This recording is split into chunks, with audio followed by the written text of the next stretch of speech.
Things you own end up owning you.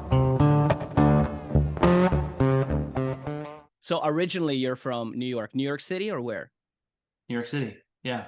No fucking way. Were you born in New York Yes. City? I was born in New York City on the Upper Oh East my Side. God. How are you Um, not 10 out of 10 crazy? That's insane. so, yeah, it's a great question because it's been a really long, strange trip. You know that song by the Grateful Dead? Of course. Such a good song. And I was thinking about it the other day when I woke up, I was like, man, it's been a really long, strange trip. And it is a really long, strange story. So, Hmm. when I was a kid, my sister and I were pretty sick. I had ear infections and sore throats and this and that and the other thing, sinus infections. She had sinus infections and her eyes crossed. She had to have a strabismus release surgery as an infant. Oh wow. And mom eventually was like, this is crazy. These regular doctors, like they just give us antibiotics, then the kids don't get better. What are they Hmm. doing? Hmm. And then she went to integrative and natural medicine where, you know, it's just pretty weird some of the time. What was it at that time? What was considered integrative medicine in America at that time? Oh, great question. Homeopathy. Okay. And we went through homeopathy, dowsing, craniosacral therapy, chiropractics. Hmm. We even did like traditional Southeast Asian medicine, like coining and cupping. Wow. It was super weird for me as a Hmm. little kid. And some combination of things, we came out all right. And, Hmm. most kids outgrow their illnesses anyway.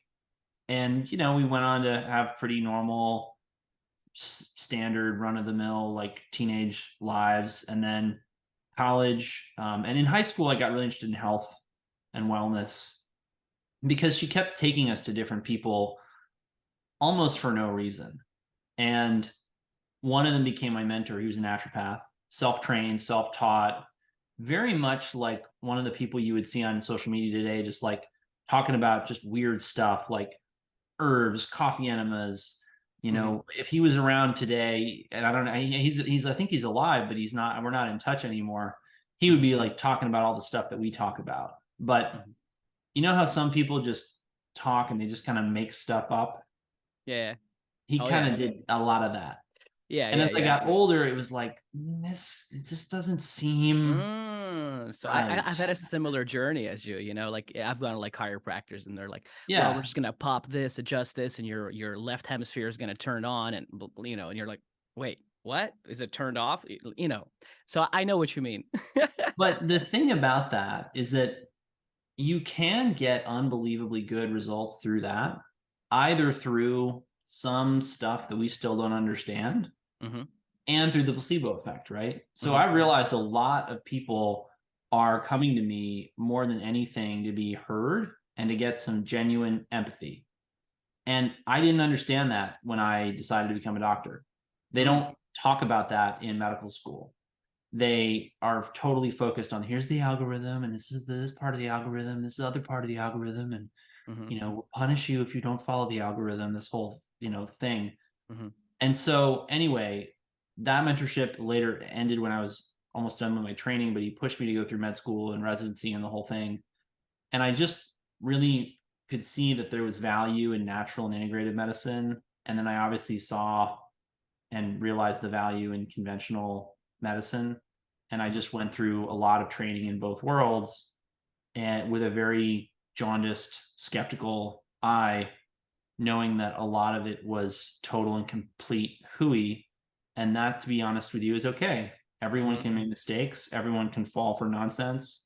We're all going to have that happen to us. The best thing for me in my career has been to understand that the most important thing for me to be able to do is what I call eat humble pie Hmm. and own my mistakes as a clinician, which a lot of clinicians never do. You No. see them out there talking about how great what they're doing is and has always been and will always be. Hmm. Just like, wow, you don't like you never talk about your mistakes. I think talking about mistakes is fascinating. I love it. In fact, it's like the only thing that's kind of interesting. The Hmm. successes are like I have to force myself to focus on the successes, otherwise I kind of run out of steam. Yeah. But it's the mistakes that are like, wow, those were really good lessons. Yeah. They're so interesting to talk about too. you know? And as a practitioner, it makes you better, I think, right? Because if you're the guy that's always like, yeah, just okay, come here, I'm gonna fix you up. I know what I'm doing. Those people, you see them when they're like I know. 65, and they're just sort of like it's the same run of the mill thing that they do to every single person. I And the know. ones that are just always kind of questioning things, even their own belief, Mhm. those are the ones that are like, they're doing good stuff, I think. And like you said, and it's such a great thing to eat that humble pie. I'm with you, man.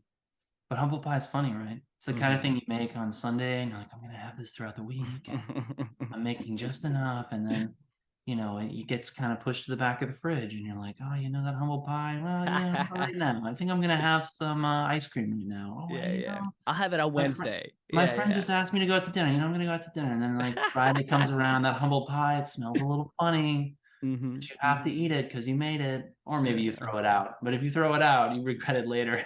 Hmm. So did you have a moment kind of, or was this a gradual process? Did you have a sort of unplugging from the matrix moment that got you thinking like, oh, wait, maybe this happens on both sides. On the conventional side, maybe doctors are just doing stuff and the patients Yeah, get better. And on yeah. the alternative side, maybe doctors are doing their stuff and patients are just getting better on their own too.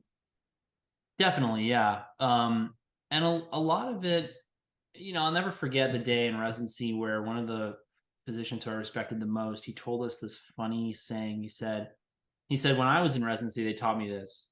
A quarter of your patients are going to get better no matter what you do. A quarter of your patients are going to get better in spite of what you do. A Hmm. quarter of your patients are going to get worse no matter what you do. Hmm. And a quarter of your patients are going to get worse because of what you do. I remember thinking like, that's very, like Wow. therapy. Yeah, I mean, have you ever heard of, what therapeutic nihilism is? Sure, but could you explain it to us? Sure. Yeah, for those of you in the audience who don't know what therapeutic nihilism is, it's the idea that nothing that we do therapeutically matters, and it's all just going to happen according to the, laws of inertia of the universe as they're already set in motion. And there's a lot of truth to that, because patients have this idea like, oh, like, oh, my knee hurts today. Ah, the problem started today. No, no, no, no, no, no. The problem started like 10 or 15 years ago when you learned to deadlift incorrectly because you Yeah. picked the wrong like gym teacher or bro to instruct you in the deadlift. Hmm. And Hmm. it's so hard for people. I mean, that's why they go to professionals who can figure out where in the past the mistake occurred so that they can understand what happened. Hmm. But to answer your question, yes, there were some very specific moments. The first moment was when I realized that my first mentor was just very unhinged from reality, and that yes, he could give people some therapeutic value, but he was very just delusional about his own abilities. Hmm. And that was tough for me because I realized that I'd allowed myself to get fooled by him. I met him when I was very impressionable, very young. You know, Hmm. we became very close. Um, and a lot of what he like recommended is not like bad advice. Drinking unfluoridated water, eating wholesome, healthy, real food, going outside, getting sunlight. But that like there's way more to good therapeutics than just that bread and butter stuff. Like anyone can run around on Instagram and Twitter and like mouth off about the benefits of wholesome, healthy living, and I applaud those who do. It's Hmm. real hard to make a living that way, from what I can tell. But you want to really professionally consult with people, you better bring more to the table than that, I think. And Hmm. so that moment was very humbling. And then, I went through all my conventional training, lots of ups and downs there, lots of moments where I thought, wow, I'm so impressed by what we were able to do today with this patient. Hmm. We saved this person's life with just basic ER, ICU, hospital medicine. And then moments where I saw therapeutics that I didn't think were going to work do amazing things. Like, for example, there's this monoclonal antibody called rituximab that wipes out your body's B cells, which, if you don't know, are the cells that produce antibodies in your body. And this is like half of your adaptive immune response. You can wipe it out with a drug. And when they told me about this drug, I was like, that seems crazy. You mean to tell me we're going to wipe out half of somebody's immune system and nothing is going to go wrong?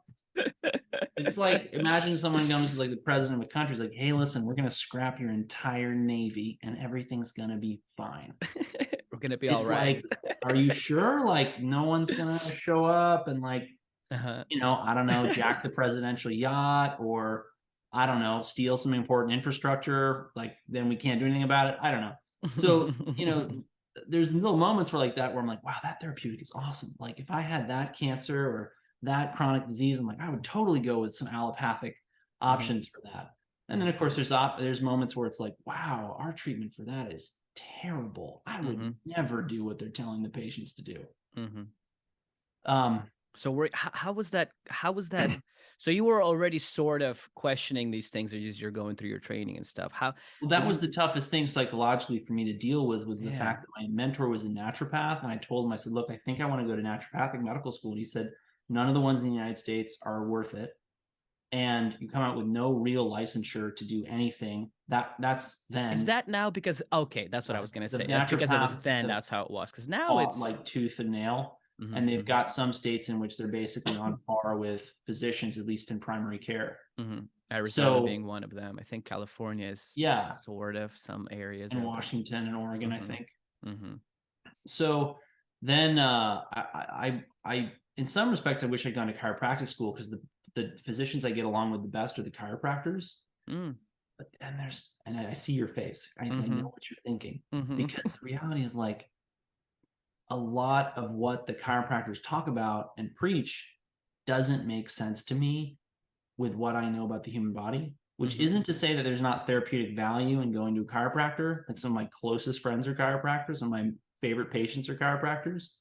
But I think that there's there's just a lot of mediocrity in chiropractic medicine. And I think, to be honest with you, most of them would admit that. And it's not any more or less the case than any other field of medicine. And the cool thing about a chiropractic degree is that you don't have to do all the miserable stuff that I had to do, like staying up overnight in the ER and the ICU and whatever. But you come out with a degree and you can actually treat patients and lay hands on them, which is nice. And you can also go into all the stuff that I really do as a sort of standard fare in my practice now, which is light therapy, circadian rhythms, healthy lifestyle, healthy eating, nutritional counseling, supplements, things like that. So that's also changing. So they can do supplements and stuff like that now, because that's also been like all over the place with the licensing stuff, like what they can do, they can't do anymore. It's when I was sort of getting into that stuff, all they could do was just order some tests and stuff for you. They couldn't really prescribe things. And but that's where the interesting thing right now is that the internet is changing the face of how medicine is practiced. Like if tomorrow I wanted to completely give up my license and totally go zero liability insurance and just be a person you can talk to on Zoom, I could just tell you what labs to order and what website to go to order them. And there's a doctor ready to fill your order for you, like you're checking out from a grocery store. That's not how it used to be. So, they were or probably are limited in certain states still, but it's such a minor limitation that they have. And it's there's so many workarounds. It's unbelievable. Sort of like, like I do that here in California. We have direct labs. I can just go and get a test whenever I want. Now, is that the same with every state, or are you saying there's other ways of doing it too now? Because there's direct to consumer labs, coast to coast, multiple companies. You just have to know where to look. Yeah. So what do you do? So, okay, you have a patient that comes to you. Do you have a standard thing that you order first? Everybody. No. Okay. No way.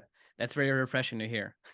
Yeah. Well, I think that there's a real insensitivity to the fact that everyone's in truly a different place in life. And I like to try and figure out where somebody is before I just start running around presuming that I know what testing they need. And one of the things that bothers me about the world of testing is the degree to which people will order lab tests without realizing how much stuff that they are already going to do is going to change the lab tests. Like if somebody comes to you and they live in, Waukesha, Wisconsin, and they, I think it's Waukesha, actually, now that I think it's a very specific place you chose, by the way. Have you been there? It is. I don't know why I picked it, but it did. So let's say they're coming to you from Wisconsin, right? And they've never taken a vitamin D supplement, and they live indoors and they never go outside. They don't eat any fish. Are you really going to order a vitamin D level? It's Yeah. going to be low.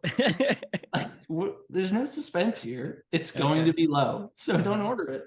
Put the Okay. patient on an appropriate supplementation regimen. I Mhm. go through that in my guide to vitamin D optimization over on my Substack if people want the whole song and dance on that. Okay. And then check it and make sure that you put them into the optimal range. You know what I mean? But people will do that with like one lab test after another. And it's one of the things that really ground my gears when patients were coming to see me.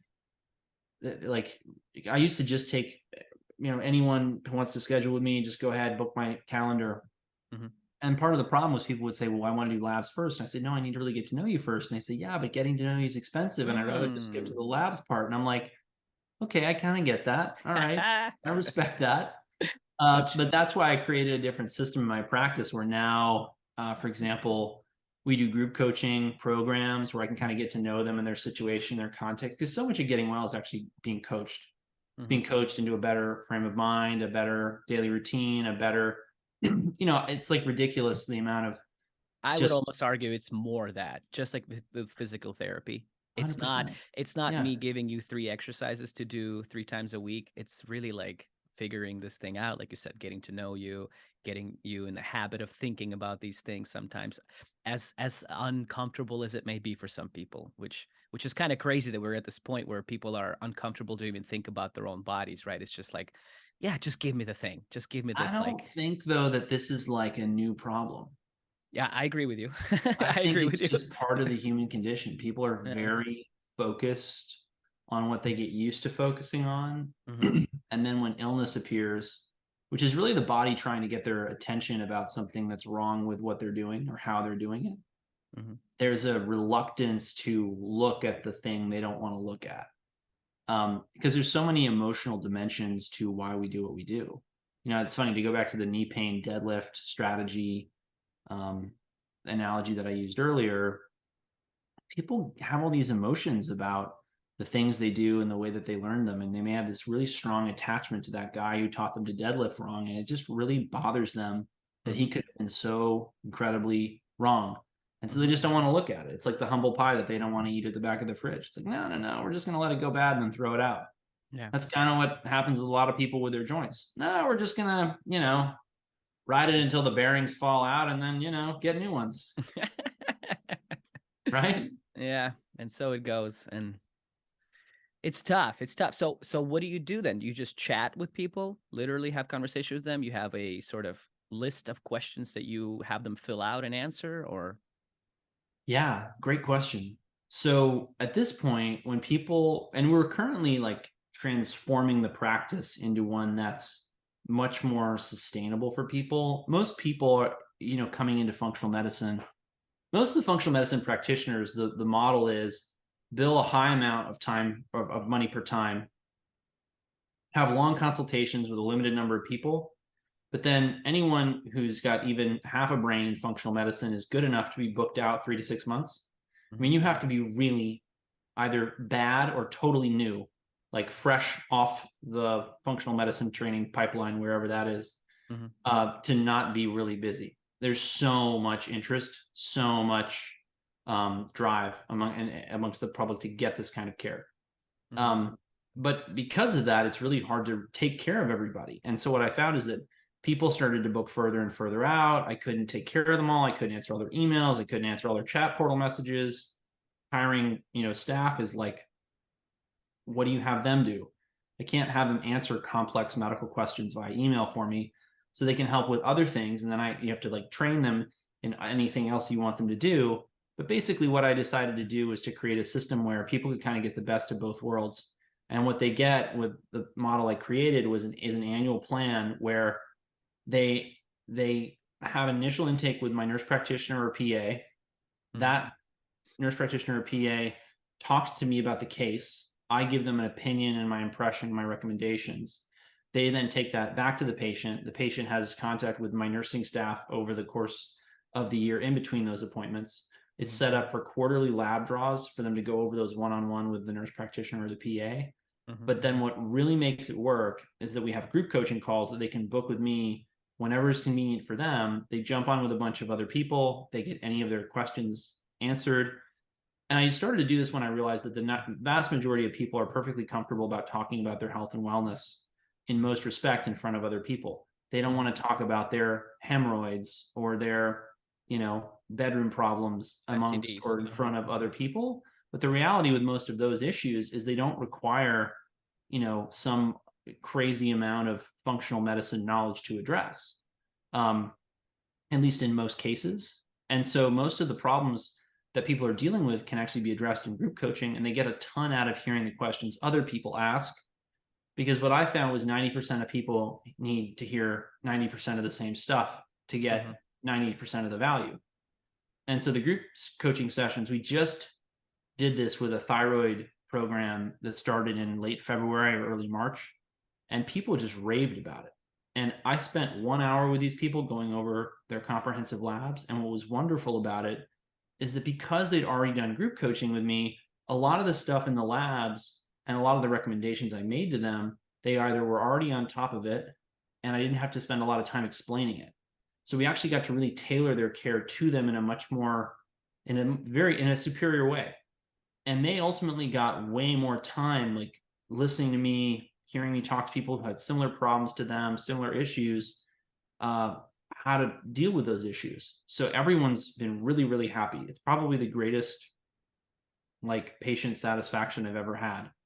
Do you feel like people get more out of it having other people there to chat with? Don't you feel like people enjoy that? I feel like people enjoy that, even though maybe some don't want to admit that. But I feel like there's something there where there is. There's a community aspect to it. There's an accountability aspect to it. There's kind of like a troubleshooting aspect to it. And that's what I want to create. I want to create more of a community within my practice where people meet each other, they network, they, get connected on social media, since it's all pretty much virtual. I'd love to have more in-person stuff, but it's so disparate now. We have people flying to see us now from all over the country to establish care so they can be in the annual plans.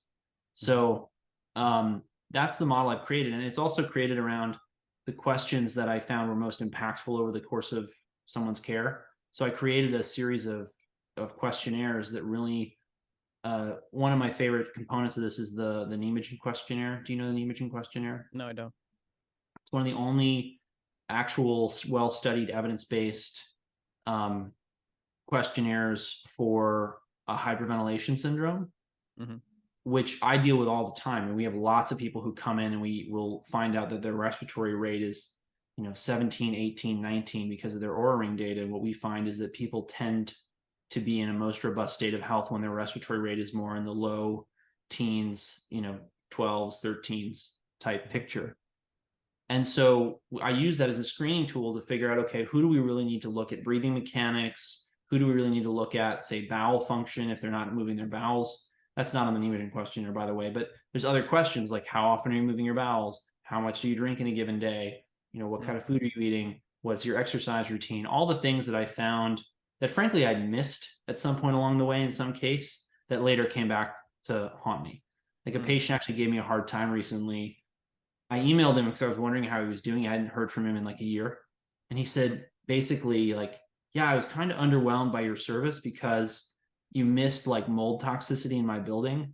And I was like, I don't take that personally. Frankly, any clinician at some point in their career is going to miss mold toxicity. And if we were really totally as on mold toxicity as we probably maybe should be, a lot of you patients would just think we were crazy for thinking there was mold out there making you that sick. But that's the problem with mold, is it'll just hide everywhere, get this massive infestation, and you move buildings and you feel so much better. Anyway. So let's talk about that though, because it's such a big problem, I think. Well, how do you, okay, now is there a test? Is there a company? Is there one spot that you prefer send people to when it comes to like even just questioning like, hey, maybe I have mold in my house or something, or whatever they live? The number one thing for me is actually first making sure that they're spending time outside. Because the reality that I noticed with people who end up with really serious problems from mold toxicity is they're all super indoor people. And then they go to work and they work all day indoor, and then they come home and they work all day at home. And then when they go out, they go in another indoor place. And then it's like, oh, I went on a jog once a week last Tuesday or whatever. I know. And that's the other thing that they don't realize is, and this is in the blind spot of a lot of mold practitioners, They don't ever talk about light. A lot of them don't even talk about EMF. But the reality is that your environment, let's say you find mold in someone's house. And let's say that it is just, we know it's making them all really sick. Like it's a genuinely mold damaged building. Okay, sure. But, what about the contribution to their illness from the high tension power line behind their house? Or the fact that they sleep right next to a smart meter? Or the fact that they don't know any better and they sleep with the Wi-Fi router right under their bed? Or the fact that they wear sunglasses all the time and their eyes never see any light to actually set their circadian rhythms? Or the fact that they have flipped their circadian rhythms in their sleep-wake cycle because they just like playing video games at night. I mean, there's so many things that people don't realize. When you move somebody out of the moldy house, you're not just moving them out of the moldy house, you're completely disrupting their life. And then it gets into even more stuff. Like, what if, they move out of the moldy house that they were living in with grandma, and they don't really understand that grandma is a really toxic person and a complete narcissist, and she was driving them totally and completely insane, and their bipolar disorder gets better. And they think it's because they got out of the moldy environment, but really they're just far away from grandma.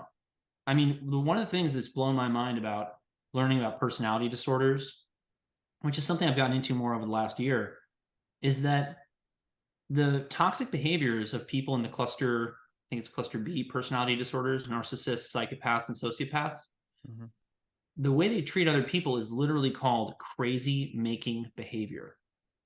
And when you hang out with these people for long enough, you are like, yeah, these people are driving me nuts. I don't know how I could take it anymore. I feel like I'm going out of my mind. And I realized that going through medical training, I was surrounded by these people. It is a very normal thing. And a lot of times they're drawn to professions like that, aren't they? That's just it. And that's part of the problem with medicine, is that narcissists, psychopaths, they're drawn to it. In some ways, there's some benefit to society for that. It's actually a really good thing if your surgeon, it's sort of a good thing if your surgeon is, to say, a total psychopath, and he doesn't flinch when he's really close to your optic nerve, because he just doesn't care if he ruins your ability to see or walk or whatever. He's not going to do that because he's a psychopath and he cares about his Porsche or his Ferrari or his Benz or his trophy wife or his fancy house. But but we need those people, because you need people that stay up all night and work in the ER. And I totally agree with you. I get it. There's definitely a need for those people. Which kind of makes sense. You just want to not have too much to do with them. Exactly. You don't want to live with them in a moldy house, as you said, eh? Or any house. So like with all things, there's lots of layers to any disease or anything. But so to get back to the mold thing, so do you have people test for mold? Because I've went through this maybe 10, 15 years ago. I got the test. I ordered the mycotoxin. Back then, that lab was called Great Lakes or Great Plains. Great Plains. I'm sorry. You're right. Yeah. See, you know exactly what I'm talking about. Since then, they've changed it. And I don't know. Honestly, I didn't get much out of it. It was like, my levels are a little bit higher, but I don't know. And then now I think the test is maybe $400 or $500, which is pretty fucking expensive for the average person that's trying to figure out if their house is moldy or not. I know it. So I don't know. Do you find a usefulness for a reason to use those things, or do you think it's just better for the people just to change their environment, get outside first, sort of cover the basics? Yeah, it's always a conversation about where are they, what do they need, how fast do they need it. If someone says, look, I'm broken, I will do whatever it takes. I'll sleep in my car. I'll climb Mount Kilimanjaro. I'll dive to the deepest depths of the oceans. Just tell me what to do. I'm ready to go. And they really wanted to know if their house was making them sick. And when I am trying to figure out if someone's got sick building syndrome, the things I'm asking are, is anyone else sick? Particularly people who stay in the house with you 24 hours a day. Like the first person to get sick in a moldy house is going to be the stay-at-home mom. Now, if it's not a stay-at-home mom, it's a stay-at-home dad, right? Well, the stay-at-home dad gets sick first, right? But men are a little bit more bulletproof than women. It's part of why we wear out earlier. And so he might not get sick, she might get sick. But if everybody's gotten sick at the same time, that's a really big clue, right? And if an illness coincided with a change in domicile, that's a big clue that something's wrong with the domicile or people in the domicile, or the job that's associated with the dom. I mean, you get the idea. Mm-hmm, mm-hmm. And then questions like, what's the state of the house? Is it in good repair? Have you had it inspected recently? Because it's very easy to just say to someone, look, it's good housekeeping to have your house inspected, to have your HVAC system looked at, to have a mold inspector drop by. The last thing we want to do is miss this, because it also really impacts the value of your home. So the last thing you want to do is blow this off. And in 2, 3, 4 years, when you're trying to cash out all this equity you've built in your house, have the inspector drop by before you sell it and have them say, oh yeah, you got a $100,000 mold problem that if you'd caught it, years ago would have been $1,000 mold problem, right? I just explain this to patients as good housekeeping, smart, common sense stuff that frankly nobody tells them about. Like when I bought my first home, the air conditioning unit stopped one day, and I called the air conditioning company because I don't know anything about air conditioning units. And they came out and they were like, oh, you need to have this line flushed every once in a while.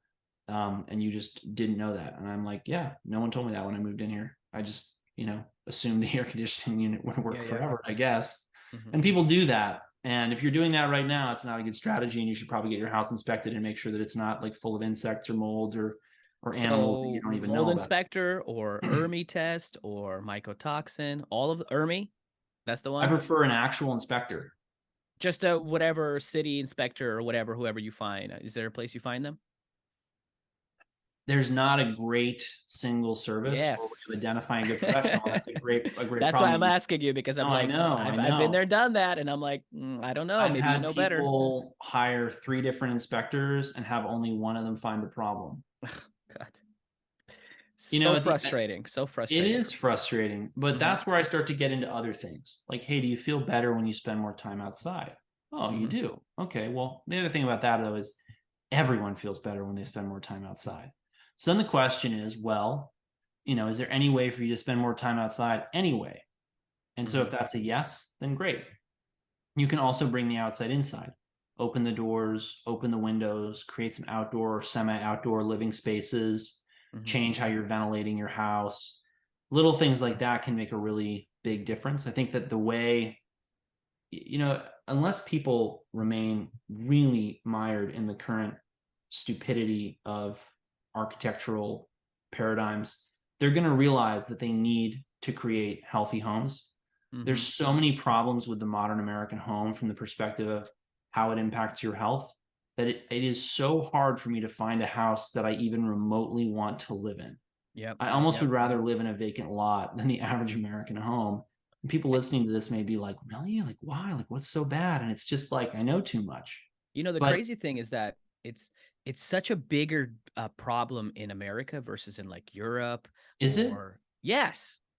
And I think it's just a age of the country kind of thing, meaning like, I think so. Yes, because like even just how things are made, growing up in Russia, like I would not hear a fucking neighbor around me. I don't hear anyone around me because things are just made to be to last through that brutal Russian winter and stuff like that. And I think the material was more real. Yes. And in America, it's just every single time, it's almost hard to find a home that's well built, doesn't have a mold problem, or hasn't had one ever. I really, and I've talked to other doctors and they say the same thing. They're like, yeah, in Europe, this stuff is way less common and it happens way more often in America. What I wonder about? I wonder if it has to do with how our housing market became commoditized. Because when you think about it, ultimately a bunch of fat cats got together, I don't know how long ago, and said, hey, if we make it the thing for everyone to buy a house on credit that we then collect the payments on, we can like make an enormous amount of money for very little risk, because the last thing they're going to do is let their mortgage payments fall behind, right? And that's how we got to the 2008 boondoggle. And arguably that whole problem hasn't even been truly remedied, and that's why we have spiraling inflation out of control in this country recently. But anyway, I'm sure it has a huge influence on that. Because there's no incentive to like really double down on good materials when the public doesn't understand the value. No, they keep getting cheaper and cheaper and cheaper. Well, the materials are, but yeah. Yeah, and the way that they make it and how they put it together, and just all kinds of corners get cut, and it's not corners you really want to cut. But I guess that's sort of like a sad testament. Yeah, but look, it's, not to, bitch or complain about it. It's just somebody it needs to be reworked. It's just like the same thing with, like, let's say how our food system is Sure. monitored, right? Pesticides Right. and glyphosate, and here versus other countries that have been doing it for years and already, banned certain chemicals and pesticides, Mhm. etc. And here they're probably going to take another 50 years before they even like, maybe we should take this out of the food supply. I don't think it's going to take 50 years. You think it's going to be sooner or what? I think there's a real revolution in the way people behave, think, and operate in this country coming. I think it's going to be a very exciting next couple of decades. I love it. Because the simple fact of the matter is, I mean, I remember when people on the left would not stop shrieking about glyphosate and Roundup and GMOs.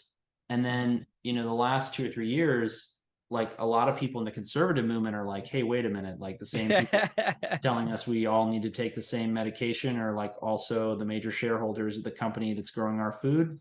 And they find it very suspicious. And so there's a real awakening amongst the public in general that they've been taken advantage of by large corporations in cahoots with the government in many different ways.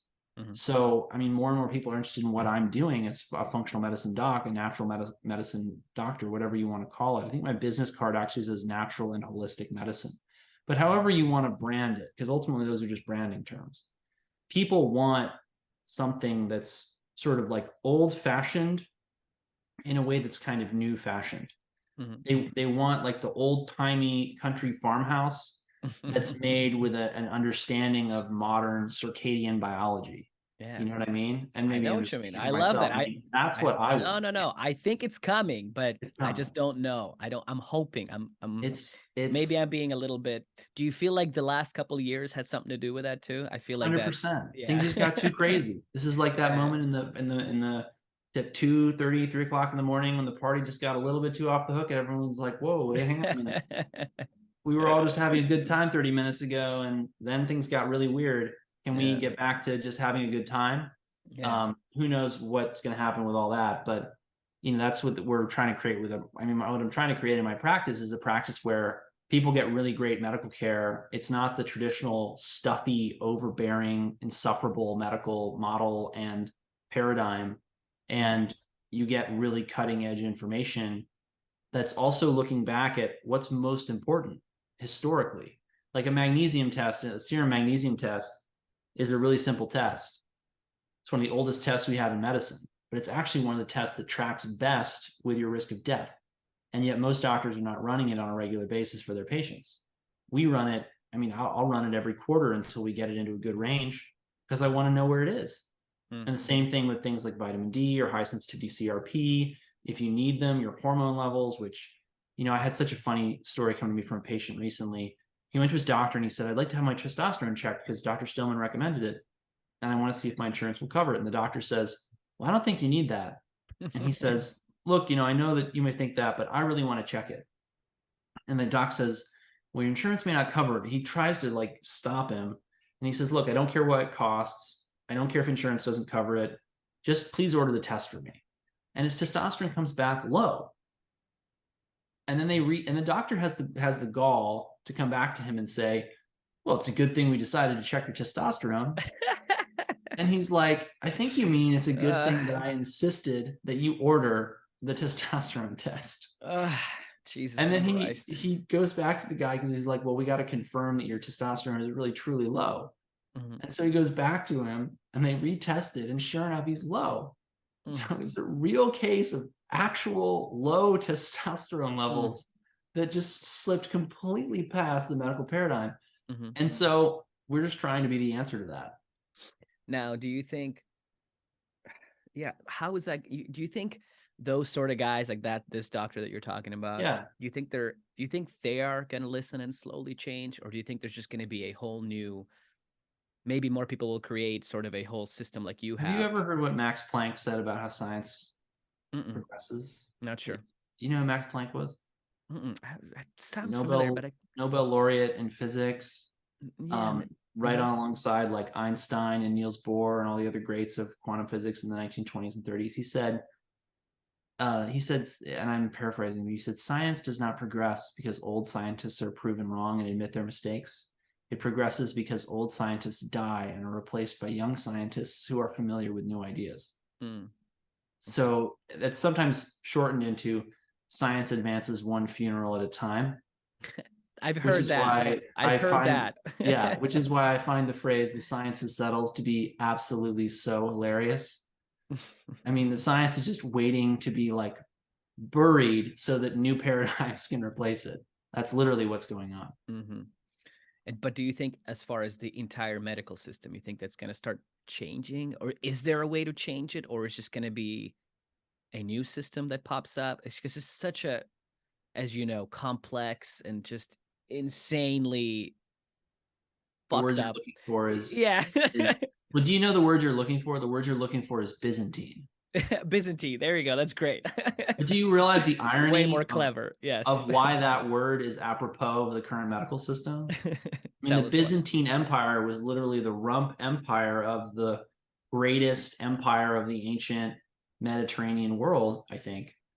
Mhm. And that word Byzantine in modern English means it's hopelessly complicated, it's ridiculously um, uh, uh, uh, hard to navigate, hard to find things, hard to get what you need, so bad that it almost has to collapse for anything better to show up. So I don't know what's going to happen. I just know that people are disintermediating the old system. And once there's no one left to keep the old system going, what is it going to do? I mean, at the end of the day, the insurance companies, they have to have someone paying their bills. If small business owners are saying, look, we don't want insurance, we want everyone to be like a 1099 and you all go out and buy a healthcare sharing ministry, or you don't have insurance at all, where are they going to get their customers? And if the government doesn't have anyone paying, income taxes because they're doing things like bartering and disintermediating the system that way, how are they going to keep up the tax revenue? I mean, this gets into economic things that are probably not in our wheelhouse, but I mean, like just looking at the finances of the government, like they can't keep this charade going. There's no way they can print enough money, and even if they did, the money would be worthless because there would be too much of it. So they have to either rein in entitlements, they have to like create free market systems to deliver value with where people are demanding, or eventually people will just, do something radical to get rid of the old system. I don't want And to you speculate on what mentioned that the is. ministaries, and I got that out of your book, which is great. And say you have somebody that has been stuck with that old model, just a normal person, and they kind of want to get out of that, paying Yeah. insurance, whatever godly amount of money it is nowadays. Where would you recommend them start? What would you tell them to do? Google healthcare sharing ministries. Mhm. Ignore all of the hit pieces on them that have been authored by the mainstream media that will undoubtedly rise to the top of the Google feed. Go to the healthcare sharing ministries, read their fine print, understand why they're cheaper, and then if it's right for you, make it happen. Because the reality is that part of how the healthcare sharing ministries save money in two ways. Number one, they don't cover care for non-biblical lifestyle choices. So that means that if you get syphilis or gonorrhea because you went out and had traditional or outside of marital sex, they're not going to pay for your antibiotics or your urgent care visit. And that can turn into a lot of money really fast because it can be more than just a little, gonorrhea and syphilis. And for that, you just need a couple doses of antibiotics. It can be lifelong illnesses that create a lot of cost. Mhm. Some of which are variously treatable without getting into that too much.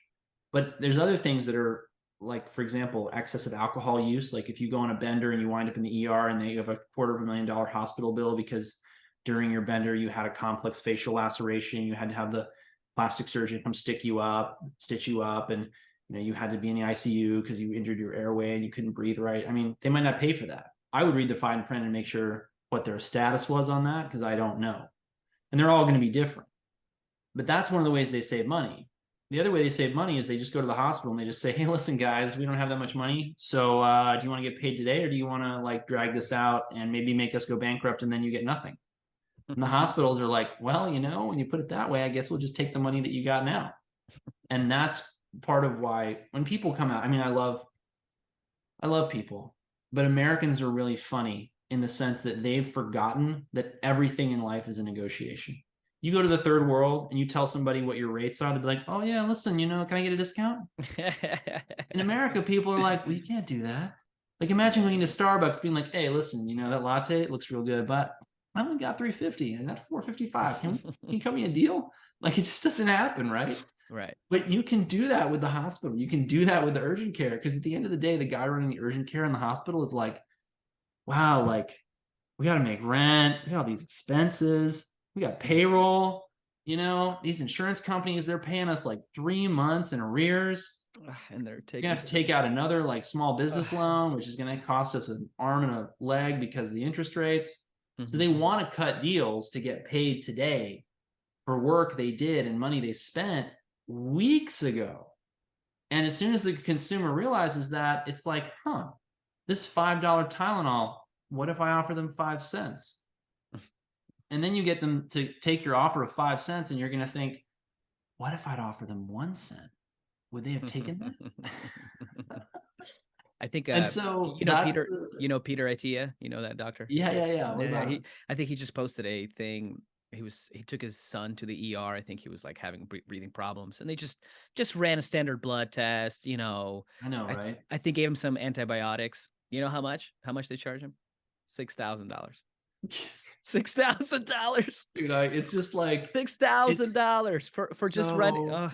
Ridiculous. And I'll be honest with you, man. I like Peter Attia's work in a lot of ways, but the reality is that I feel like guys like him who are still in academia, they're just making too many excuses for the system.